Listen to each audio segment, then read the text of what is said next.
புதுவை உலா நேயர்களுக்கு அன்பான வணக்கம். நான் உங்கள் கலாவிசு, புதுச்சேரியிலிருந்து.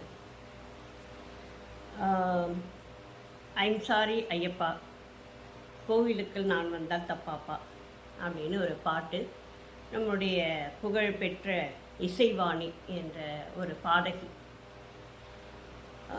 எல்லாருக்குமே நம்மளுடைய இந்து மதத்தை பற்றியும் இந்து மத கடவுள்களை பற்றியும் பேசுறது அல்லது இழிவுபடுத்துறது அப்படிங்கிறது ரொம்ப சமீப காலமாக இது ரொம்பவே அதிகமாக ஆயிருக்கு. நாம் ஒரு படத்தில் சொல்கிற மாதிரி எந்த வம்புக்கும் போகிறதில்லை, எந்த தும்புக்கும் போகிறதில்லை. வீடு வீடாக நம்ம என்ன பகவத்கீதையை எடுத்துகிட்டு போய் பகவத்கீதை படிங்க, எங்கள் மதத்துக்கு வாங்க அப்படின்னு சொல்லி கூப்பிட்றோம். எதுவுமே கிடையாது. விருப்பப்பட்டவங்க கோயிலுக்கு போகிறாங்க, சாமி கும்பிட்றாங்க. உணர்வோடு இருக்கிற நம்மளை எவ்வளவு தூரம் குடைச்சல் கொடுத்துக்கிட்டே இருக்காங்க அப்படிங்கிறது பார்க்க போனால் அசிங்கமாக இருக்குது. உன்னுடைய மதத்துக்கு என்ன வேல்யூ நீ வச்சிருக்கியோ அதே மாதிரி என்னுடைய மதத்துக்கு எனக்குன்னு தனியான ஒரு மதிப்பு இருக்குது. என்னுடைய மூதாதையர்கள் எனக்கு சொல்லி கொடுத்ததை நான் கடைப்பிடிக்கிறேன் எனக்கு. ஆனால் என்னுடைய மனசுக்கு ஆத்மார்த்தமாக ஒரு உதவி தேவையாக இருக்குது, ஒரு உறுதுணை தேவையாக இருக்குது. அது நான் கடவுள்னு நான் நம்புகிறேன். அந்த நம்பிக்கையோடு நான் அந்த கடவுளை நான் கும்பிட்றேன். அதில் 1000 பிரச்சனைகள் இருக்கலாம், 1000 விஷயங்கள் இருக்கலாம், நீங்கள் சொல்கிற மாதிரி கேள்விக்குரியதாக கூட இருக்கலாம். அதெல்லாம் எனக்கு தேவையில்லை.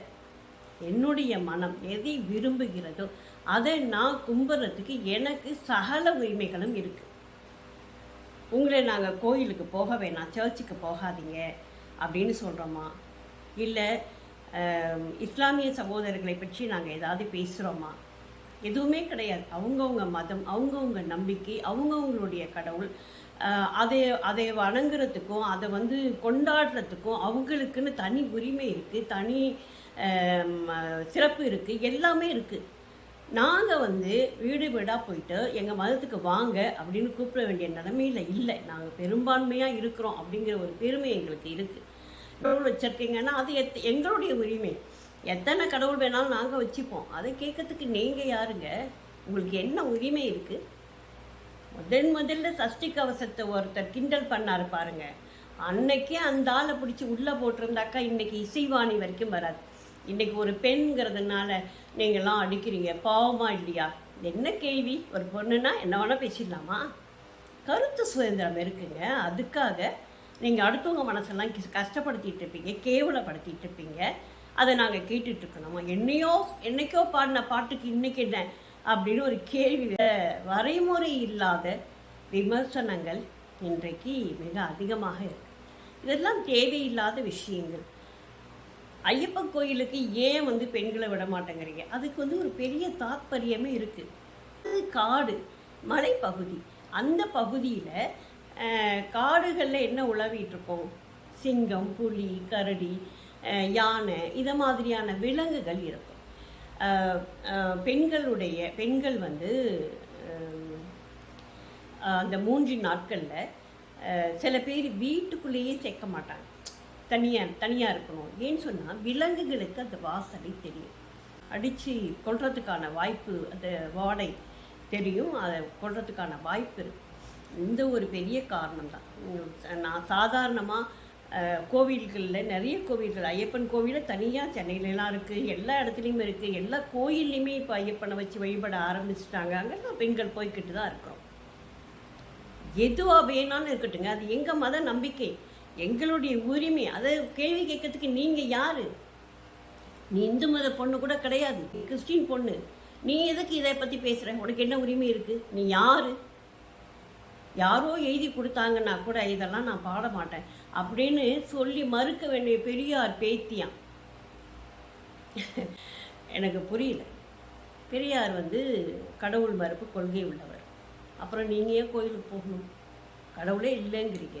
அதுக்கப்புறம் உங்களுக்கு என்ன கேள்வி வேண்டியிருக்கு? அவர் உள்ளே விட்டா உங்களுக்கு என்ன, உள்ளே விடலைன்னா உங்களுக்கு என்ன? நீ வர வேண்டிய அவசியமே இல்லையே. இதெல்லாம் தேவையே இல்லாத விஷயங்கள். ஒரு ஒரு பள்ளிக்கூடத்தில் போயிட்டு இந்த பிறப்பில் நல்ல விஷயங்கள் நம்ம பண்ணணும் அப்படின்னு சொன்னாக்கா அடுத்த ஜென்மம் நல்லா இருக்கும் அப்படின்னு சொன்ன ஒரு விஷயத்துக்காக ஒருத்தர் கைது பண்ணாங்க. இது வந்து காலம் காலமாக நம்மளுடைய பெற்றோர்கள், நம்மளுடைய பாட்டி தாத்தா, அம்மா அப்பா எல்லாருமே இதை சொல்லி கொடுத்து நல்லது செய்யணும், தப்பு செய்யக்கூடாது, பொய் சொல்லக்கூடாது, திருடக்கூடாது, திருடுனா கடவுள் வந்து கண்ணை குத்திடுவார் அப்படின்னு சொல்லி சொல்லி வளர்க்கப்பட்ட சமூகம் நம்மளோடது. இது நல்லதோ கெட்டதோ குழந்தைகளை வழிநடத்துகின்ற ஒரு விஷயமாக கடவுள் அப்படிங்கிற ஒரு விஷயத்த சொன்னோம்னா எல்லாரும் கேட்பாங்க அப்படிங்கிறதுக்காகவே சொல்லப்பட்ட ஒரு விஷயம் அது. கார்த்திகை மாதத்தில் உடம்பில் உள்ள நமக்கு வந்து குளிர் நாளாக இருக்கும். அது வந்து நீங்கள் சாதாரணமாக நீங்கள் சாப்பிட்டு பாருங்கள், செரிமானமே ஆகாது. ஆனால் அதையெல்லாம் சொன்னோம் அப்படின்னு சொன்னால் கேட்க மாட்டாங்கன்னு ஒரு விரதத்தை வச்சு நீ கடைபிடிக்கணும், இது புலால் சாப்பிடக்கூடாது, மது அருந்தக்கூடாது அப்படின்னு சொல்லி ஒரு வரைமுறைக்கு கொண்டு வந்து நம்மையெல்லாம் வழி நடத்துகின்ற சில விஷயங்களாக கூட இன்றைக்கும் கடவுள் பெயரை சொல்லி சில விஷயங்களை நம்மை வழி நடத்துகின்ற ஒரு விஷயமாக மாற்றியிருக்கிறார்கள் நம்முடைய முன்னோர்கள். இதை நாங்கள் ஏற்றுக்கிறோம், கண்ணை மூடிக்கொண்டு ஏற்றுக்கிறோம். நீங்கள் என்ன வேணால் சொல்லுங்கள், கண்ணை மூடிட்டு ஏற்றுக்கிறோம். என்னுடைய அம்மா எனக்கு உயர்ந்தவன், அவளை நான் கும்புறதுலையோ அவளை நான் வழிபடுறதுலையோ எந்தவித மறுப்பும் சொல்வதற்கான உரிமை உங்களுக்கு இல்லை என்பதை புரிந்து கொள்ள வேண்டும். தயவு செஞ்சு அடுத்த மதத்தை போய் கிண்டல் பண்ணாதீங்க, கேலி செய்யாதீங்க. எந்த மதத்துலேயும் எந்த கடவுளும் அடுத்த மதத்தை கிண்டல் செய்ய சொல்லலை. எல்லார்கிட்டையும் அன்பு காட்டுங்கன்னு தான் சொல்கிறாங்க. நாங்கள் எல்லார்கிட்டையும் அன்பு காட்டுறோம், எல்லா மதத்தையும் நாங்கள் வந்து நேசிக்கிறோம். இதையெல்லாம் கேள்வி கேட்கக்கூடிய உரிமை உங்களுக்கு இல்லை அப்படிங்கிறத புரிஞ்சுக்கிட்டு கொஞ்சம் நடந்துக்கிட்டிங்கன்னா நல்லாயிருக்கும் அப்படின்னு நான் நினைக்கிறேன். நன்றி, வணக்கம்.